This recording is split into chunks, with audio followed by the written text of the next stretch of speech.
C'est fou comme 3 traits, 2 couleurs et une musique, ça peut te retourner le cœur.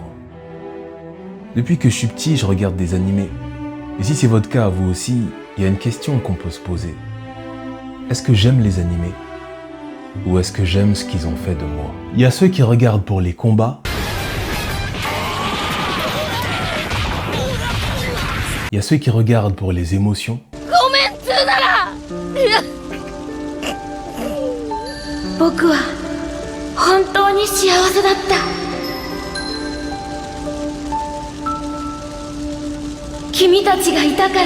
Et à ceux qui regardent parce que ça leur parle à un endroit que la réalité ne touche jamais. Tu n'as aucune idée de la douleur que l'on ressent quand on perd ses proches. On est dévasté. Pour moi, Saikin, Pour toi. c'est pas juste un truc que je regarde pour passer le temps.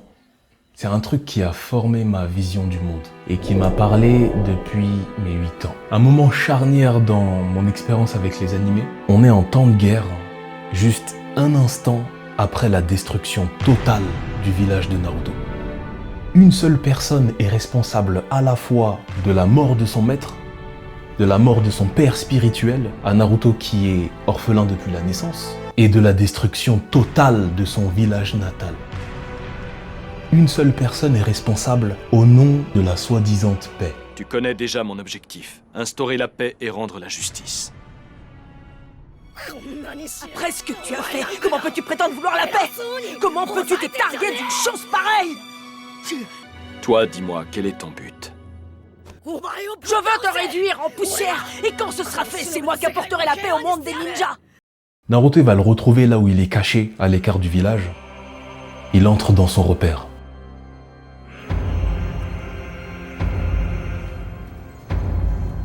Dans ses yeux, beaucoup de haine. Et je la ressens, cette frustration. Devant mon écran, je me sens tout autant en colère que lui, tu vois. Et je me dis, vas-y, défonce-le. Laisse sortir tout le démon qu'il y a à l'intérieur de toi et défonce-le, frère. Voilà notre émissaire de la paix qui arrive la bouche en cœur. Tu es rempli de haine, pas vrai? Tu brûles du désir de te venger. C'est alors que se dessine le cercle de la haine. C'est justement pour briser ce cercle de la haine que j'ai créé la Katsuki. Et là, Je vois. C'est une noble cause. Pour toi, il s'agit de rendre une forme de justice, j'imagine. Ma famille, mes compagnons, mon village. C'est vous, ninja de Konoha, qui leur avez fait subir ce terrible sort. Comment peux-tu te sentir autorisé à parler de justice et de paix? Ce que j'ai fait subir à Konoha au nom de ma vision de la justice, c'est exactement ce que tu brûles de m'infliger. Nous sommes tous égaux devant la douleur provoquée par la perte d'êtres chers. Tous les deux, nous avons connu cette douleur atroce. Tu te bats pour ta vision de la justice. Et moi, je me bats pour la mienne. Nous sommes des hommes tout à fait ordinaires, mus par une soif de vengeance que nous avons rebaptisée justice.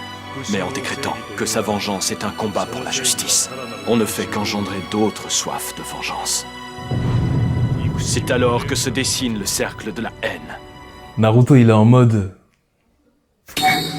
Et en gros, les deux, ils commencent à se parler. D'âme meurtrie à âme meurtrie. Comme dans la chanson...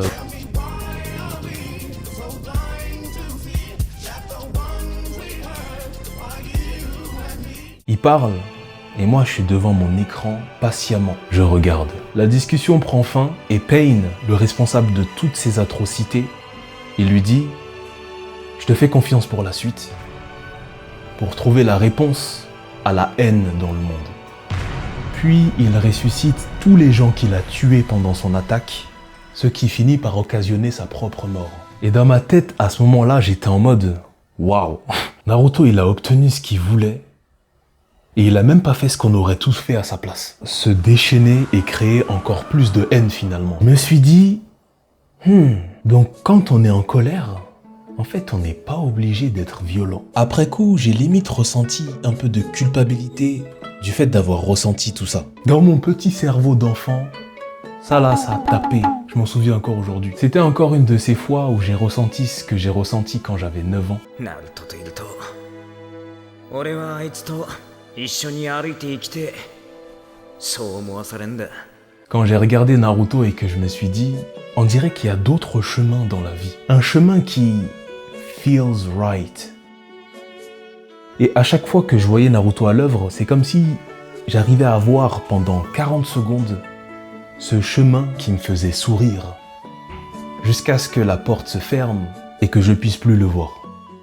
Tu vois, comme on dit souvent à propos de l'école que ça nous apprend pas les choses utiles de la vie, comme cuisiner, faire sa déclaration d'impôt, lancer son business par exemple. Bah, quand tu grandis, t'as pas forcément autour de toi des gens qui vont t'apprendre ce que tu dois savoir dans la vie. Des choses encore plus fondamentales que ça même. Peut-être que t'es enfant unique, peut-être que t'as un seul parent dans ta vie, voire aucun, et peut-être encore que t'as pas d'amis. Et dans cet espace, il y a rien ni personne pour t'apprendre à être un homme ou une femme, tu vois. Personne ne va t'apprendre par exemple que t'as le droit de dire non. Alors, une fois adulte, tu diras toujours oui aux gens, tu vois. Quand Robin s'était rendue au gouvernement mondial parce qu'elle en avait marre de vivre, Luffy il est venu pour la délivrer dans tous les sens du terme. Pourquoi? Il lui a dit « Dis que tu veux vivre ».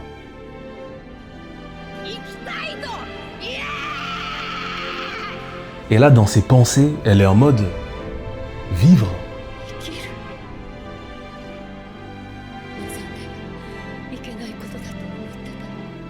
Personne ne m'en avait jamais donné le droit. C'est Luffy à cet instant précis qui lui a appris qu'elle avait le droit de vivre.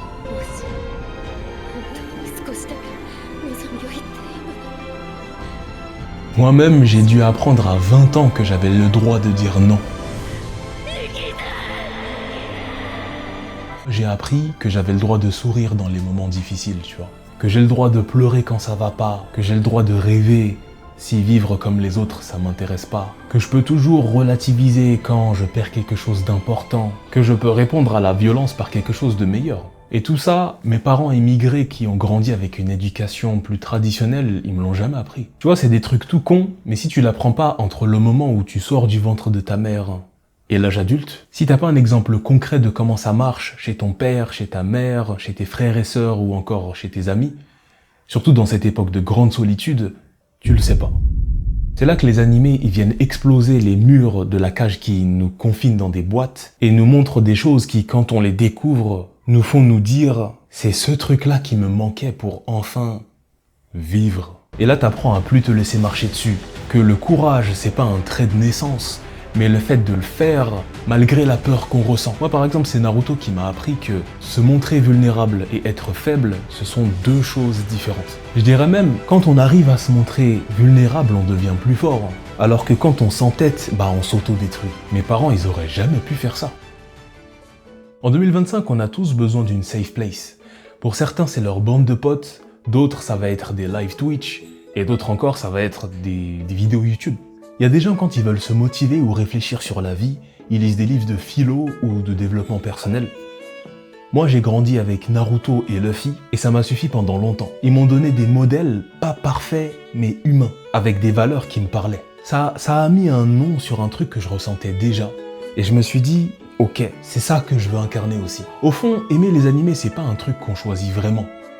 C'est un endroit où tu te retrouves, où tu te sens compris. Et parfois, c'est le seul endroit où tu te dis « Ok, je suis pas le seul à penser comme ça ». Dans les moments où c'est difficile, la gravité de la pression sociale, elle me donne l'impression que ça va mal finir, que c'est fini pour moi, tu vois. Et comme disait Midoriya, plus les ténèbres sont profondes, plus la lumière est éblouissante. Puisque c'est là que les animés sont venus m'apporter ce dont j'avais besoin pour surmonter les moments difficiles. Que ce soit en me faisant rire quand j'ai envie de pleurer, ou en me faisant resserrer le poing quand j'ai envie d'abandonner.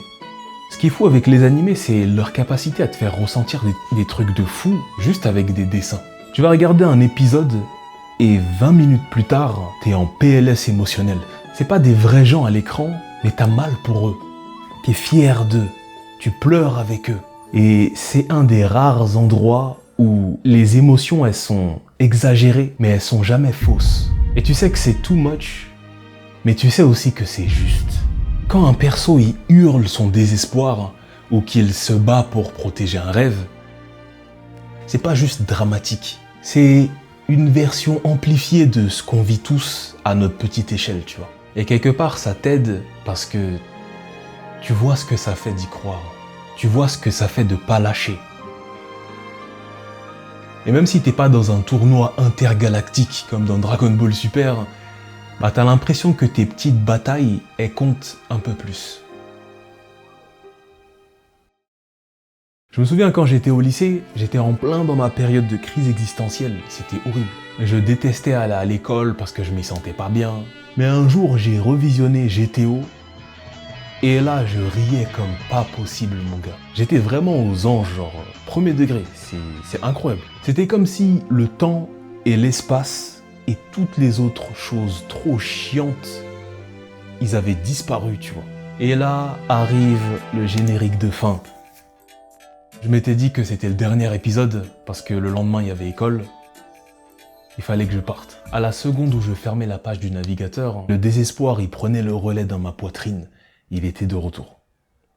D'un coup, toute la tristesse, le stress revenait, tu vois.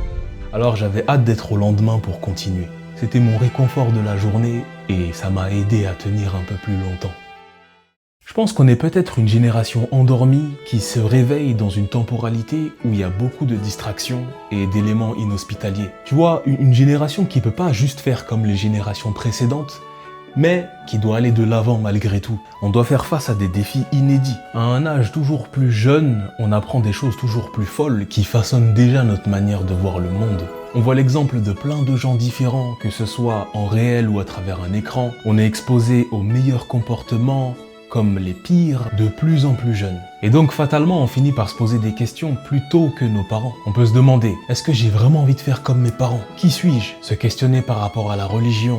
Les animés, c'est pas des dessins animés, mais quelque part, ça représente une agrégation de plein de leçons qui nous sont exposées à travers un format qui nous parle. Un format qui s'inspire juste assez de la réalité pour qu'on capte le parallèle, mais qui est assez éloigné pour pas être contraint par ses limites. Et donc comme ça, le message, il nous touche toujours plus profondément. Peu importe où on vit sur la planète, peu importe quelle langue on parle, peu importe le niveau de richesse ou la situation sociale, à la fin, les animés, ils nous permettent de nous connecter, peut-être avec la chose la moins superficielle de notre époque, c'est l'humain. Pas cet humain-là, ou celui-là, là. Mais vraiment celui-là. Je n'exige pas ton pardon, petit frère. Mais n'oublie jamais ce que je vais te dire. Quoi qu'il advienne, rappelle-toi que je t'aimerai toujours. Tu vois, jusqu'à mes 9 ans, j'ai toujours pensé que la vie, c'était genre une trame prédéfinie qu'il fallait apprendre pour l'exécuter, tu vois. En gros, on apprend vraiment à vivre. Une espèce de chaîne des événements réglés qu'on doit perpétuer. Et un jour, j'ai découvert Naruto, et il m'a fait comprendre qu'en fait, on n'est pas obligé de faire les choses comme ça. Et ça m'a marqué. Ça a changé beaucoup de ce que j'avais l'habitude de voir dans mon bon vieux 93, tu vois. Il y a un mec qui a dit « La seule chose que je sais, c'est que je ne sais rien ». Et donc la véritable bêtise, c'est pas de ne pas savoir, mais de pas chercher à comprendre. Et les fans d'animés arrivent à trouver des réponses à des questions philosophiques à travers l'exemple des animés. Aimer les animés, c'est pas être dans un monde fictif, c'est être en mission. Une mission qui commence dans les yeux d'un personnage fictif, qui t'expose aux problèmes de son univers pour te faire méditer sur le tien. Et cette mission continue chaque jour dans ta propre vie. Moi, j'essaie juste de garder l'esprit shonen, même quand il n'y a pas d'OST derrière moi, mais je sais que je suis pas le seul. Tu regardes un animé et sans le savoir, tu prends une claque de philosophie, de valeurs, de principes, et t'en parles avec des gens à l'autre bout du monde, comme si vous étiez frères d'âme. Goldie Roger, il a dit... いいか、人には必ず出番ってものがあるんだ。焦らず待て。お前にもおのずとやってくる。その出番ってやつがな。次は君だ。